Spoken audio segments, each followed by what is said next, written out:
nola irudikatzen dugun guk euskarazko hiztun on bat, zer da euskarazko hiztun ona, eta zer da gaztelaniazko hiztun ona, edo frantsesezko hiztun ona, edo ingelesezko hiztun ona, eta nola bate daukan karga bat autentikotasunarena edo berezko hiztun eta autentiko izatearen balio hori, ez?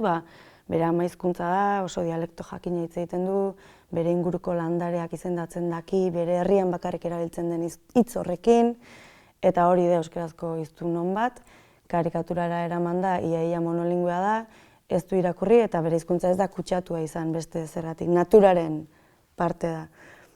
Eta aldiz gaztelaniazko edo frantsesezko edo hizkuntza nagusi bateko hiztun on bat da, jakintxoa dena, kultua dena, jasoan hitz egiten daki, estandarrean hitz egiten daki, irakurri du beste hizkuntzei buruz badaki, literaturan aditua da.